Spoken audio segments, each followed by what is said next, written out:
Hi, man. Let's give us a little smile. You ready? I am ready. Oh, oh, okay. And I'm gonna get ready. Lynn, what would you do to get ready? If I do this, what would you do? I'm just ready right now. I was Ah, born ready. How about that? I was born ready. Heck yeah. All right, let's go. Okay, Eden with spiritual boom. I don't know why I need to look at my notes for that. Out of Boca Raton, Florida, we have returning guest, Lynn Everard. Say hello, please. Hello there. Hi, and Lynn knows that I am going to talk just a minute before we do specifically with him. But let me say, Lynn has been on the show once before with Louise Gomez, and they produce a podcast called The Editor's Desk, which we'll talk more about that. And once I get my book done, hopefully I will be on it. And let me pontificate about this. Having met Lynn through doing this work, he is now going to be helping me edit my book. So I am so grateful to have met this wonderful man. What would you say to that? I would say that I am just as grateful to have met you. There are no accidents in our world. Right. Yes, exactly. And we are, just to give you guys a heads up, we're going to talk about the shadow side today. And in my work, I don't call it specifically that, yet it is kind of like the dark side of ourself, kind of the um sometimes the evil part of ourself. And I think that it's so important to examine that and come to terms with it through this great awakening, because we are essentially getting to the harmonious point of the dark and the light, of Satan, God, of evil. And man, I have been through mine. So we'll probably discuss some of mine today. Because yeah, I've seen some stuff within me that is pretty, I'll use the word horrendous. All right, two things. I am aligning with a company called Purium. I know I keep announcing this, but I feel that it's very important for products. And I'm going to use code words right now so we don't get censored for Hokey Pokey. For the Hokey Pokey, if you're having regret for it or if you have harm, these are just 4 products. You take them one time. I give a thumbs up, give my stamp to them. So you can find them on the homepage of my website, edenjustbe.com. And they're right in the bundle. They're amazing. Then starting March 16th, which is Wednesdays, 16th, 23rd, and 30th of 2023, I will be leading a Zoom class from noon to 1 Eastern time, standard time. I'm calling it Meditation Simplified. And I didn't think I was going to go back and teach beginning meditation classes again, but I also feel during the Great Awakening, this is so important to help you find peace, foundation, and you can use this as mindfulness. If you're a runner, how to be more in the moment when you run, whatever it takes for you to ground yourself. Maximum of 20 people, $55. You can sign up by calling me or emailing me, edenjustbe.com. Eden@edenjustbe.com. One more point, Lynn, and we're gonna get to you.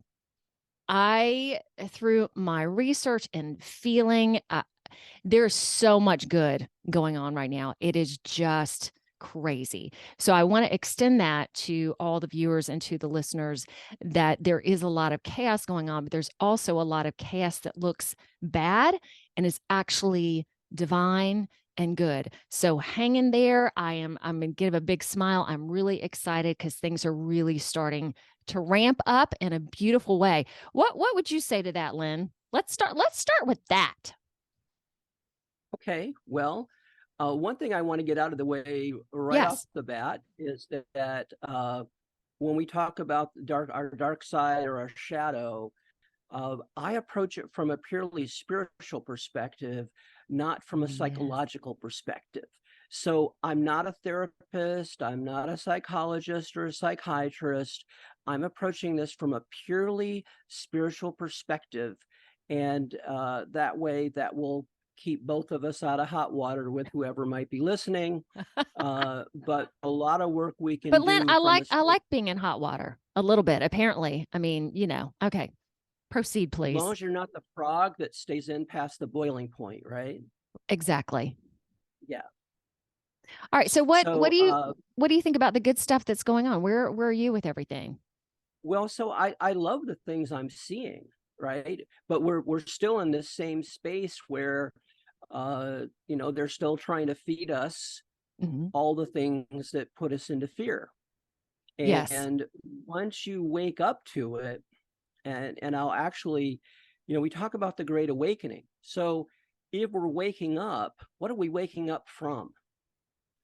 And what we're waking up from is an illusion that the way we were told things are is now we're realizing it's not how things really are. Hmm. It's not the truth.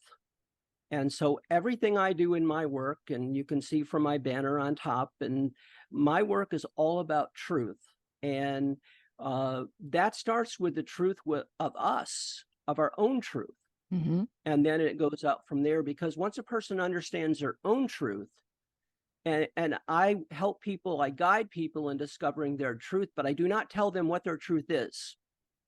I provide tools and resources and support for each person to discover their own truth. And then, because once we know our own truth, we now are grounded in truth. And then that helps us to look at the world outside of ourselves in a much more discerning way. And by doing that, we will be less likely to drink the Kool-Aid. Yes. And with that, that's a great segue into, well, what do you do? So I have been working diligently to pull everything I do into a single brand. Hmm. And so Mm. you can see my brand is that I'm the coach who gets you in sync with your truth. But again, it's your truth. It's not my truth, it's your truth. But most of us, you know, uh, you probably heard a million times that, well, just be your authentic self. Well, but no one ever tells you how to do that, because most of us can't be our authentic selves because we're carrying layers of identities and labels and beliefs and all kinds of stuff that doesn't serve us. None of those things are our truth, but they are covering up the truth of who we really are. So when I say I'm helping people discover their own truth, I'm not adding anything to them.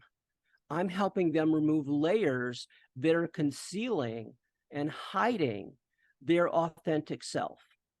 And once you discover your authentic self, then you can actually show up in the world as your authentic self. And then people say, wow, I really like that about you. I really like the authentic self that you are. Hmm.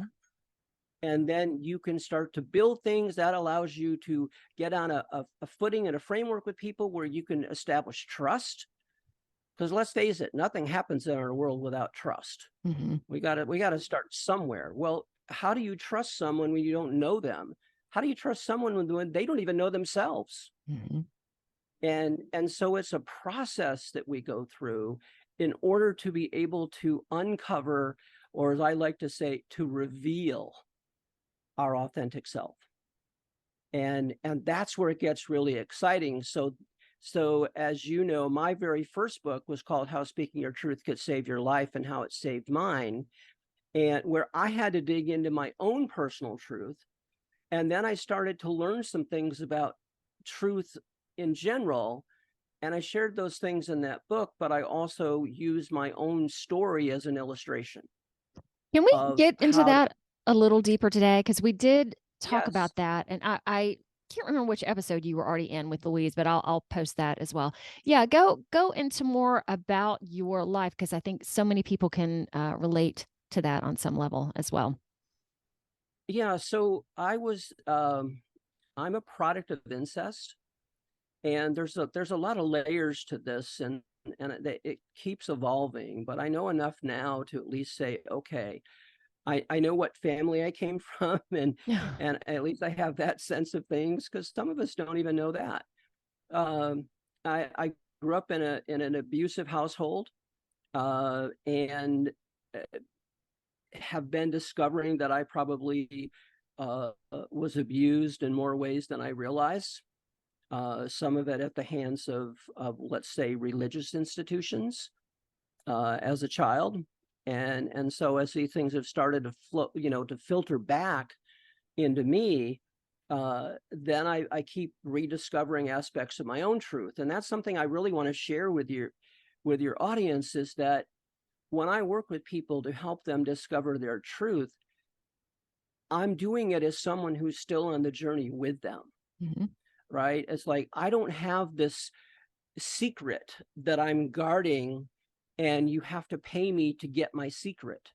Okay? What people, the energy exchange is to work with me because I'm on the road with you. Mhm. And I might be a little bit ahead of you, but I'm still on the same path. And so what if we do this together? What if we help?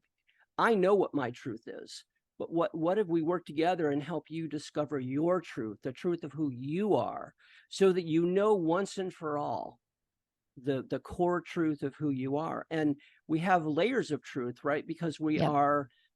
we have a singularity, but we're also part of a collective. And so we are, just as we are multidimensional, our truth is multidimensional.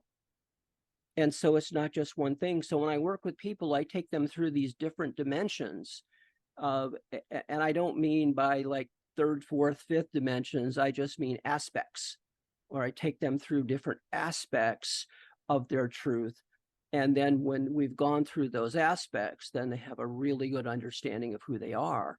And then that allows them to go out into the world and be authentically themselves. And then they can say, when people say, why don't you just be yourself, your authentic self? Then it's like, yeah, well, that's what I'm doing. And I know how. Okay, Lynn, let's just ask you, what is your truth?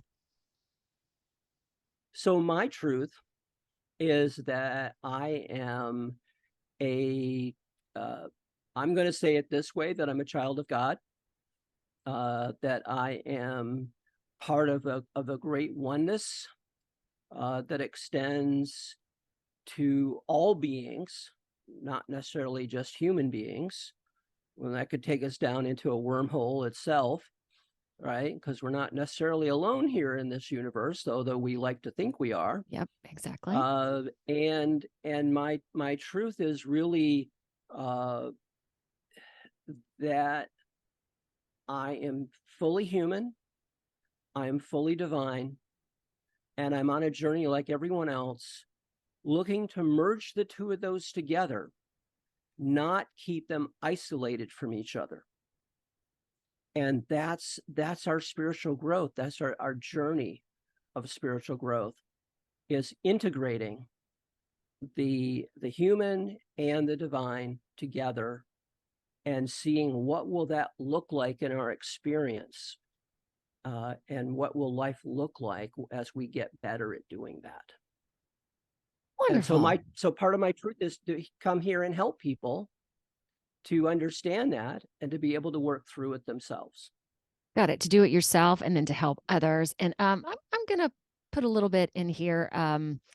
So for me, one of the big things when I first started doing this work in my late 20s was one of the dark sides of me was that if I was angry that, excuse me, that people wouldn't like me and that angry was bad. And I was told from a young child, because I was a little bossy, that started coming out that, ooh, being from a small southern town, oh gosh, if you're bossy, you're not going to have friends. And then I did actually lose a couple friends. So I stuffed any negative emotion down, down, down. So I also started having physical issues, like feminine problems, I could barely even talk. Like my voice was really weak. And then discovering that, and part of what this work is when you discover the shadow self or the part of you that you think is not nice or not good, that is actually an incredible strength. So when you embrace that aspect of you and learn to love that aspect of you, man, I am right now, I am this loving yet very, I don't hide from things. I use my voice. I am um I love that part of me now. I fully embrace her, and I have embraced her for a while. Okay. And then let me get into other, because I want you to talk about all of this. Part of it also was discovering these parallel lives within myself. And I've seen lives where, oh, I wasn't this queen in this beautiful, Egyptian city. These were lives where I was a serial killer, abusive, horrible, like, and I was male and did these things to women. Then there was one where I was a ruler somewhere like in Asia, and it was not just a country, but broad scope. I killed people, brought on wars. I was male as well, took women from their husbands, killed children. Okay, then as we're moving into this great awakening, and suddenly for me too, much more dimensionality is coming into view. Recently had this connection. I told you about it with two folks that I'm working with now. And we were in this dark cult together. One of the gentlemen was a leader of the cult, another was a henchman, and I was a disciple. So, doing all of these majorly horrible things. And it has helped me so much also to link with everything that's going on and realize I'm not separate from it, that this world also is a mirror that I have created, that we have as a collective consciousness have created. And in embracing it, accepting it, taking responsibility for it, I am at the point now where I'm really starting to connect to the divine light, like all this, I'll call it bullshit, all this bullshit that's going on. I'm still at the point where to know it and to see it is an important part of being human. Yet even the fear of it, I'm sloughing it off, getting to a brighter and better place. All right, what do you think of all that? What would you contribute to that? Oh, that was a good bit. I'll sit back for a second. So I'm going to start with an analogy Yes. because, most of us have heard about someone, right? This phrase that says, oh, well, they're afraid of their shadow. Mm-hmm. Now, it could be an observation, but it could also be an incantation. Okay, what do you mean by And that? so what I mean by that is that we have been taught to fear our shadow, which means our darkness, which Yeah. means to suppress it, to Mm-hmm. hide it, even attempt to destroy it. The problem is it is a part of us. So when we are in that space of alienating our shadow, of abandoning Mm-hmm. our shadow is a child with no supervision. And That's a great so analogy. it's a 5-year-old child with no supervision. So what Yep. do you think it's going to do? But it has access to all of our deepest desires, whether those desires are good or bad. Okay? Because we all have that within us. You can never have light. You would never see the light without the darkness. Well, for me, Without the darkness, the light would have nothing to light up. right. So to get to work with that analogy and suppressing this anger inside of me, she was wreaking havoc in terms of my physical body. And the more I tried to suppress her down, the more I'd have a pain here, the more I would have a pain here. So even though I was trying to not let her be, she was still there. Ooh, 5-year-old. Mm-hmm. Yeah. So let's look at this. I like to use an analogy of a flashlight. Okay. And so if you look at a flashlight, what you notice on the outside is a lamp or a bulb, and then this plastic cover with a reflective ring underneath it. And we call that the light. Okay. But what you don't see, because they're encased and there's no little window in there to where the batteries go. But if your flashlight has no batteries, or those batteries have no charge on them, there's no light coming out. Now you can call it the light because that's where the light would come from. But if you don't have that power coming through, there is no light. And what we have been taught in suppressing our darkness, in fearing our shadow, is that we have been taught to be powerless. And part of the Great Awakening is an awakening to our power and awakening to the realization that we are both the light and the battery in the flashlight. That we don't have to wait for the power to come from outside of us. We don't have to wait for permission to be in that power. But most of us aren't there. And because of that, when we say love and light, it's a slogan, it's a sentiment, but it's powerless. But when we connect, when we make peace, when we integrate the darkness within us into our light, and part of the integration process is recognizing that within me, I have the capability of doing the worst that any human being has ever come up with. Yep. Yes, exactly. And I've And seen that, that. right? And that Mhm. now, when I understand that, because there's power, anger is powerful. Mhm. People fear people who are angry. And then we take anger a little more there and we get into rage. People really fear rage. Okay. But that rage is simply power within us that we have not integrated. We have left it abandoned. That rage and that anger, in a sense, is from the darkness to us, saying, what have you done to me? Why have you abandoned me? Why have you pretended I don't exist? I'm a part of you. But until we integrate our shadow, until we make peace with it, we're not going to have the power. And the reason personal power is so important is because the light wins, but only the powerful light wins. The powerless light cannot win this battle.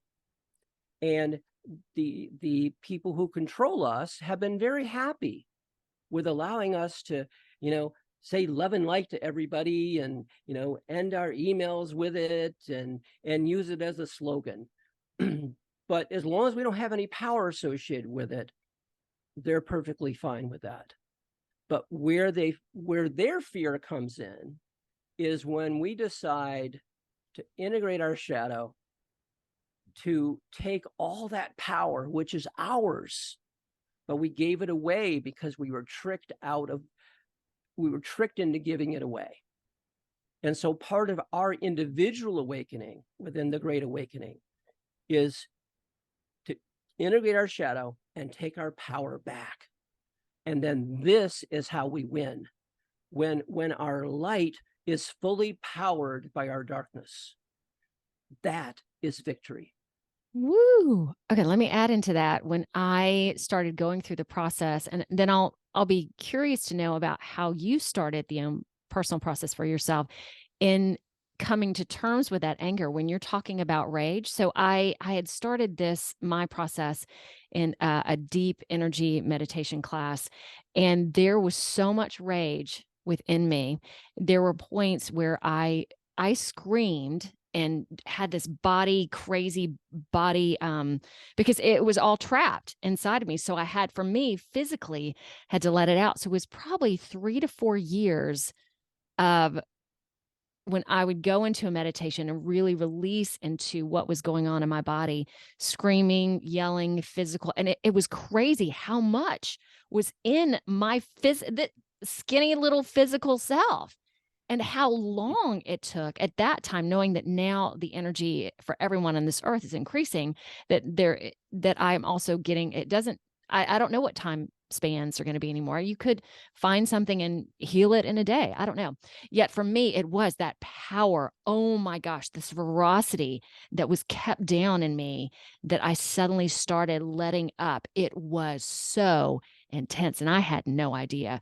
So what started you on this path of discovery, especially since you had some pretty major stuff to uncover? What prompted that?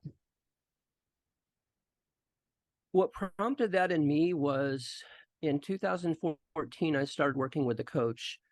Uh, Her name is Kathy Silver, and she's still a dear friend. And she kept asking me along the way. Uh, she was So my life coach for 2.5 years. so what even prompted And you to do that? Were you just like, okay, I'm kind of stuck? Like I started because my work was yeah, too much. I went through a divorce, Okay. and I had been married 34 years, went Ooh, through a divorce, had that situation that said, God, there's got to be more to life than this. And I'm somebody who had actually gone to a Baptist seminary for 3 years in my 20s. So if I didn't have it figured out, right, it's like right. that was all supposed to take care of everything. Like all you got to do is just jump into the religion thing and everything is going to be fine. And it's not. Because once again, you're taught to subdue and suppress an aspect of yourself. Kathy, I could not tell you how many times, because I just don't remember, but I think every session I had with her, which was like twice a month, I think she kept telling me, it's time to step into your power. I had no idea what that meant. And it took, because I just didn't see myself as a powerful person, right? I saw myself as someone who got along well with everybody, and I was a team player. I did great work in the companies I worked for through my career. I was very analytical. I could figure stuff out, and I could live in my head better than almost anybody I knew. So what'd you do? What were you Okay, doing at the time? What was your work? so I just I'm still in the work. I mean, Okay. oh, the actual. So Yeah, I like I worked in used to health. be in advertising. How about Okay, you? so I worked in healthcare and Ah, in supply chain, but wow. I was always looking for a way to integrate the supply chain into the clinical areas. Okay. And I created partnerships with clinicians to where I promised them I would not jeopardize their license if they would understand that we also have the financial piece we need to look at. Mhm. And that created trust, and it Mm, created opportunities for significant changes in the way we use data and the mhm. way that we organize things, so that ultimately we were saving money and getting patients healed faster, That's which nice. I thought was the goal of healthcare. Huh, silly me. When I realized what it was all about, I said, okay, well, I think I'm done here now. Actually, the universe decided I was done, because I was making money, and it was like, okay, this is great, but it wasn't great. I wasn't happy, but I couldn't give up the paycheck. And so the universe said, you know what? We see the struggle you're having. We're going to help.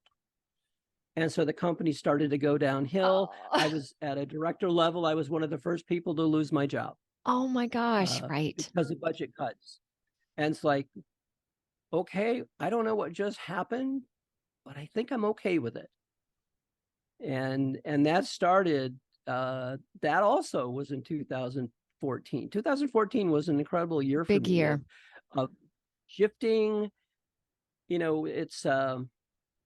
It's easier to turn a ship when it's already moving than it is to have to bring it up to speed and Mhm, then try to start turning it. mhm. And so uh, there were just a lot of stuff going on between 2014 and 2015. My whole financial base Yeah. was crumbling till in 2016, October of 2016. I had been served eviction papers from my apartment. I didn't have enough money to go find another place, and I didn't have enough money to stay where I was. And over the course of about 2 months, I managed to find people to stay with, literally, like, Oh my gosh. crash at their house. And So you were divorced at this point. slowly, yes. Okay, And and then about how old were you? slowly, how old Sorry to was keep I? I interrupting, would but have been, let's see, I was probably like 58 oh my God. So this at that point in your point. life, having to live with people, and I'm sure it was just like shocking given your corporate position as well. Right. Wow, what a Yeah. life switch. Proceed, please.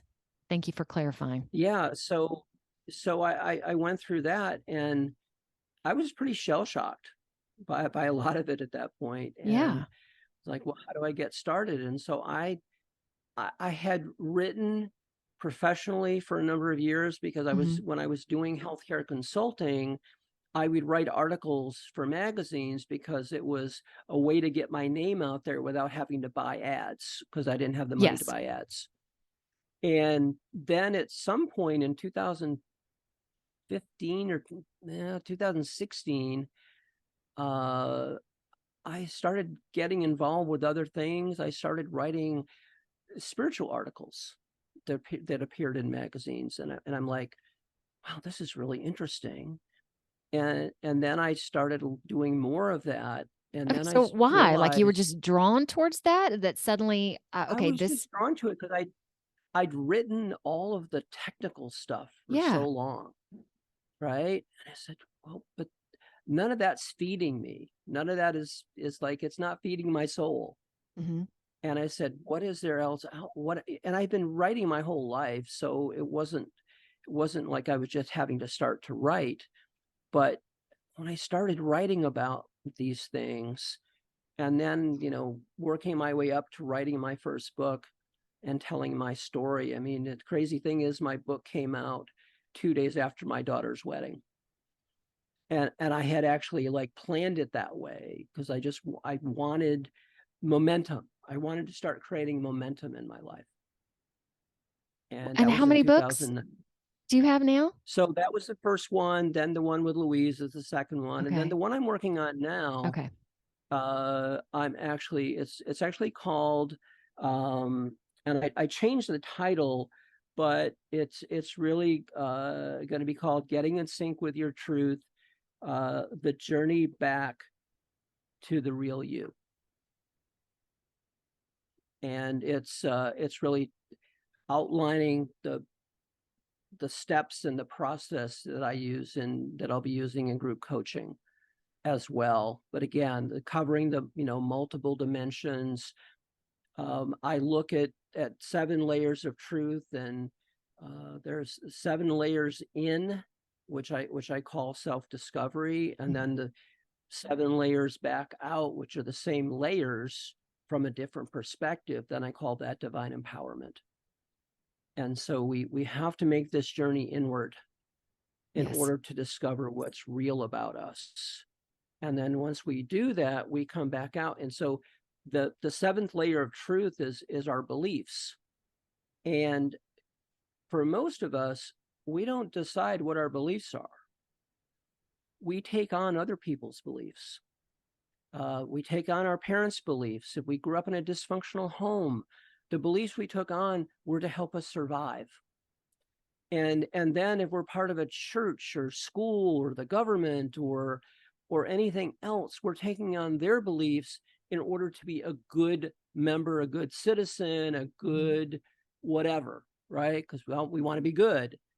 But those beliefs don't serve us. Those beliefs just keep us trapped in an identity that's not us. And so which gets very frustrating, and we struggle. And so that's what it looks like on the way in. When we move out and we get back to that layer of beliefs, now we get to consciously choose our beliefs. What is it that will actually support us in our lives? Because everything that is here is a belief and a belief system. So if we understand that the core truth is what is within us, and that everything else is a belief. But when you know that, you can decide what your beliefs are. But we have to go through this process to let go of our dependency on other people. Because if we're a member of a group, let's say we're part of a church, well, what happens if we don't believe the Bible the way we used to? Well, now we've got all these friends, and I mean, when I got divorced, we had been going to church, and when I got divorced, I started having different ideas about things. Mhm. And so all those friends disappeared because And I had to understand that it was because I was making new choices, that I was questioning. And again, what I really want to do with people is help them learn to ask questions, Oh, yeah. right? Because Yes. often we are so accepting of what we're told And so without programmed. asking. Even though you don't want to use the Yes. word program, but you are programmed. All these belief systems and just what you talked about, like you grow up Yeah. and you do the. Were you going to a Baptist church at the time? Is that your what you grew up in, your Yeah. denomination? I grew up Catholic. Okay. Oh, Then wow. I And then got, yeah. And then I, went through this conversion process, I guess we'll call it, whoa. the whole born again thing. And then I got involved in that, but um, that really wasn't getting it done either. Right. And so I had to go back and, this is from someone who learned how to read the New Testament in the original Greek language. Whoa. And when I raised questions to professors at seminary, and I said, you know, we have this belief, but that we claim to base on this verse, but this verse doesn't just come out and say what we say it says. So how do we reconcile those two things together? Yeah, I bet they didn't like you. Or they were just like, No. no, Yeah. okay. So they did look at you and just go, stop. You just need to believe this. Or what happened with those So questions? what they said was, um, it's because it's what we believe, And that's it. right? So Whoa. imagine I'm 20, I would have been 26 years old probably at the time. Yeah. I believed that was going to seminary because I was going to do God's work. I had been taught all these things by people who claimed to have gone through the same process. None of it was adding up. None of it, because I kept looking. Okay, so if this isn't the foundational verse, which one is? Like, which one can we, I got back into my analysis thing. Which one of these verses can we prove that this is what it says and it can't say anything else? And of course, there really isn't one. And then they had a course called apologetics, which is Oh, meant the defense of the faith. And the very first principle they taught in apologetics was this doctrine of presuppositionalism. And basically, presuppositionalism says that you have to believe it in order to believe it. whoa. So that's a closed loop. Hmm. And there's no, so you have to agree, I won't question. And this is what gets Whoa. all of us in trouble, is because we stop asking questions. When the government says, our experts say this, okay, Mhm. yeah, but there's like a zillion other experts over here Mhm. that disagree with what the government experts say. So Mhm. who's right? Right. And when you're Okay. trying to silence a whole bunch of other people, isn't there something wrong with that? Or that doesn't seem right. So when you were taking this apologetics class, what faith was this in? Like the seminary, I connect with So it Catholicism, was a conservative Baptist seminary. conservative Baptist seminary. When you It took wasn't that just Baptist, it class, was conservative Baptist. conservative Baptist. What's So that? I grew up in a lot of Baptists in the South. Conservative Baptist, was that even stricter? Is that a way to Yes. describe it? Well, in some ways, theologically, it was more strict. All Yes. right. So when you were in that apologetics class, was that kind of the turning point for you that you were just like, what am I doing? This doesn't feel right to me. Yeah. Right. How did it When proceed I from there? added it all up, and this is what gets really interesting, is because I had gone into seminary because I thought that would be the highest form of serving God. Oh gosh. And as I was deciding what to do, as I was deciding to drop out because I Oh, couldn't stay on the path anymore. yeah. It's the only time in my life I ever actually considered suicide. I was going to say, I bet that was heartbreaking. Yes, because Ooh, who was I going to disappoint? all Was that. I going to disappoint God? And there's something about this notion of disappointing God that is just you can't even explain the anxiety that goes with that, Mm-hmm. because it affects everything in your life.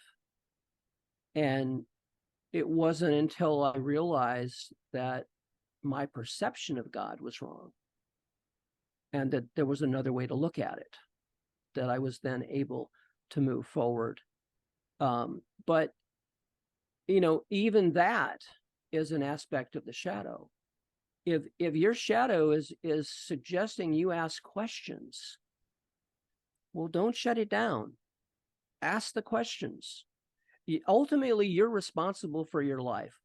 No matter what anybody tells you, we are each responsible for our lives. And so it is up to us to ask the questions. There's the excuse that, well, somebody said this, or I went along, or whatever. Okay, yeah, that's great, but it means nothing. You chose it. And we have to understand that we made choices. Now, those choices may have been in perfect alignment with the lesson we came here to learn in this Right. lifetime. So Mm-hmm. I'm not saying that they were necessarily wrong, but while we are still in this particular lifetime, in that context, we need to understand that we are still making choices. Mm-hmm. And we can also make the choice to readopt our shadow, and to teach it our values, and to integrate it into us so that we can access its power. Because just think about this for a moment. Let's say, and this is a really characteristic human thing, okay? Most of us are programmed in some way to where in your self-talk, when you do something good, it's kind of a whisper, right? But when you do something that you consider to be bad or wrong, or somebody else judges as bad or wrong, it is screaming on steroids. Yeah. Right, in our mind. And that also is an aspect of our shadow. And so the more we understand what our shadow is, and the more that we realize that the what are some of the strongest forces in life and in us as humans, okay? We Anger, very, very strong. And I wanted to come back Mm-hmm. to this because anger was always okay for men, Mm-hmm. but it wasn't okay for women. Mm-hmm. Yep. And I think I think right now what's so important for women is to process the anger.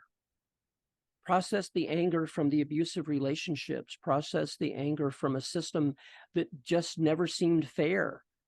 And we're entering into an age now where I believe that it's the divine feminine Yep. I that agree. will lead us Mm-hmm. into this new earth, this new concept of living, and that the masculine is there to the divine masculine is there to partner and there to support and to protect the divine feminine, from especially from an emotional perspective, so that she can be free to exercise her gifts to help change the world. Okay. And I would add to And that relinquish control is yeah, another aspect of it. well, absolutely. But as men, whatever we don't understand, we seek to control. Mm-hmm. And so many men have abandoned, neglected their own feminine aspect. And what what happens when there's something in you that you fear, you then have to have control over it. You have to conquer it. And as men, what we've often done is we've said, well, women, well, they're the physical representation of that feminine aspect in myself that I don't know what to do with. And I don't know how to control it in me, but if I control her, I don't have to be afraid of it anymore. And the thing is that when a man is able to come to grips to integrate his own masculine and feminine energies, right? It doesn't mean we're not men anymore. It doesn't mean we're not primarily masculine, but we all need this sense of balance.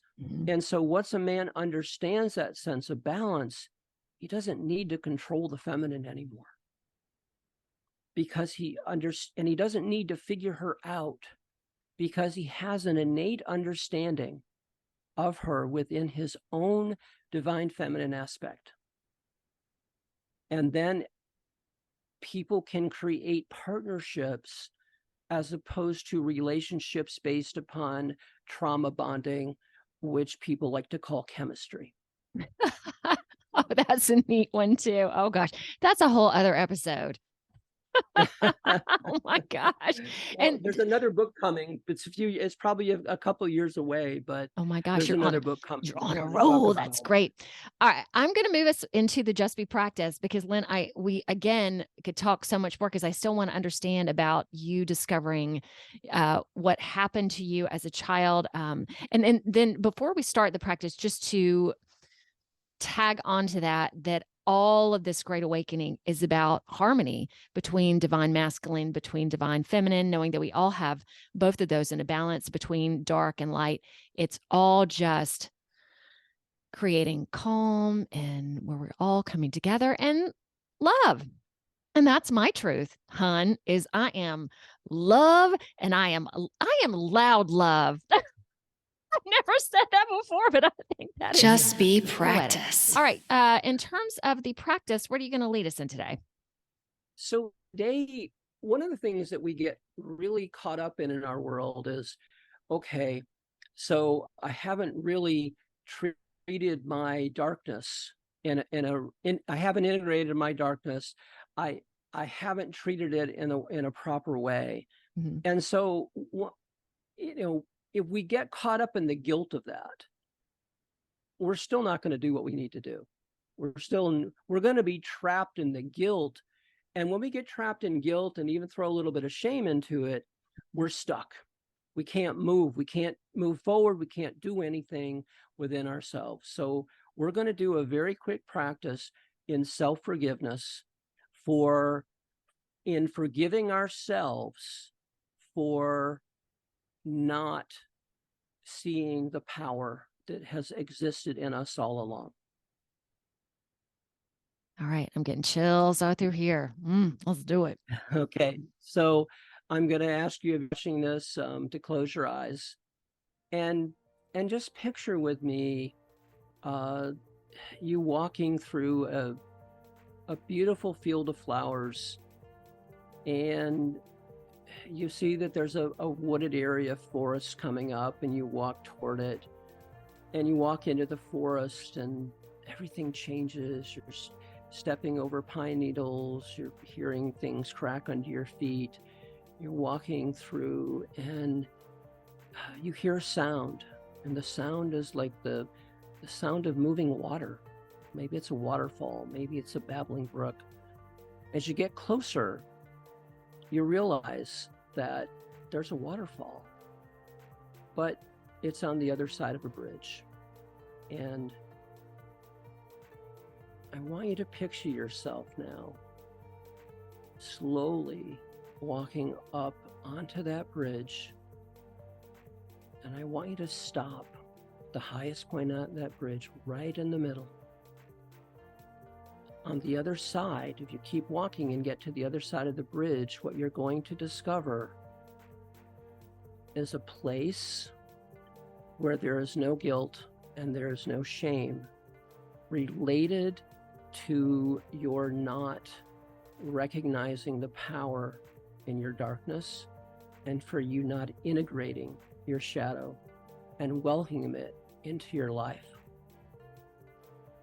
And when you're ready, I'd like you to listen to this prayer that I'm going to read to you, and I'd like you to follow it and have it be as your own.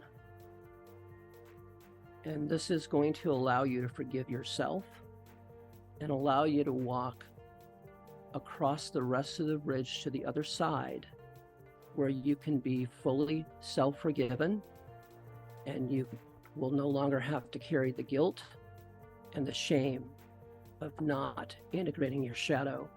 And then you can actually begin to do the work of integrating your shadow from a place of love and a place of compassion and a place of reunification of all the parts of you that have been separated out. And so here's the prayer. Today, I declare my innocence from any charges that have ever been brought against me by me. I declare my innocence and the innocence of all. I further assert that my ego, the part of me that would judge me and others, has no legal standing in the court of truth. And I'd like you to take just a moment to apply that to yourself, to recognize that you are innocent and that everyone around you is innocent. Because now, with that newfound understanding, you traded not only forgiveness for yourself, but freedom. And now you are free to walk the rest of the way across the bridge. And as you walk, you begin to hear the water louder and louder, and you realize that it's a beautiful waterfall. And you're going to walk over to a bench that is near the waterfall. You're going to sit down on the bench, and you're going to look at the water coming over the waterfall and realize that there's power in that water and there's power in you. And the power in you resists largely in your shadow. And now you're going to welcome your shadow back into the truth of who you are. And you're going to go through a process of learning how to live life with an integrated shadow and finally feel like the whole, perfect, and complete being that you have always been on the spiritual side. And now you get to begin to introduce that onto the physical human side. In your mind, you're invited to stay in that space as long as you want to, as long as you need to. But for the sake of time, which is part of our reality here on this planet, we're going to end this meditation now. And we're going to simply end by acknowledging that each of us is free. Free of guilt, free of shame, and free to acknowledge, accept, and integrate all the parts of our shadow and begin the process of teaching our shadow good from not so good, and to begin to live as loving parents of a shadow that has needed so much guidance and so much love. And the more love and guidance we give our shadow, the more power it supplies for the light that is within us, the light that is us. And now I leave you sitting on the bench, and you're welcome to come back to that bench anytime you want. And it's time to remember who you truly are. And with that, you can slowly open your eyes. Lynn, I felt this is really good for a lot of people. And I'm going to encourage if you to listen to this multiple times. And again, like for me, I was in the waterfall at the end. So to take Lynn's words, and again, to know you can create this for yourself as well. He's not going, you have to do it this way and you have to visualize this.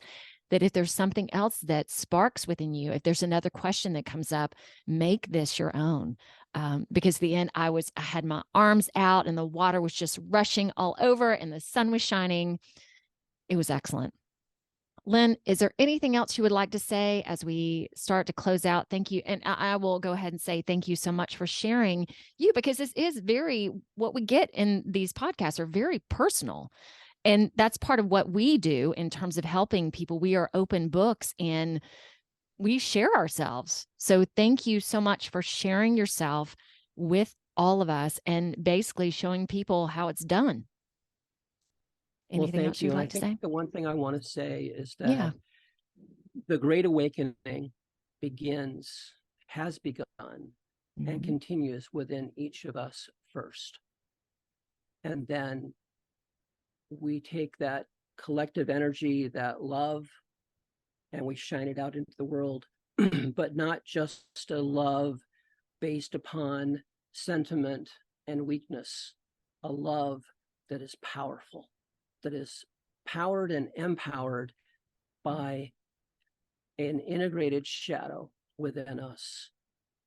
And so that we can create together with other like-minded beings who all came here for the same reason right now, which is to be a part of this, and which is to move the Great Awakening forward. And we are doing that. And so we get to keep doing it, and we get to keep adding gifts to what we have in order to help us, first ourselves, then the world.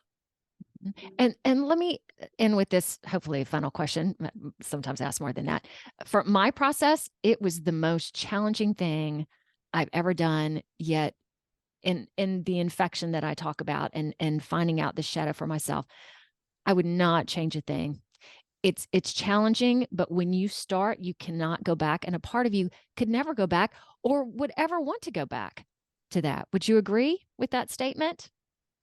Absolutely. And it's, again, I want to just, sometimes we need to get this point across to women, to the divine feminine.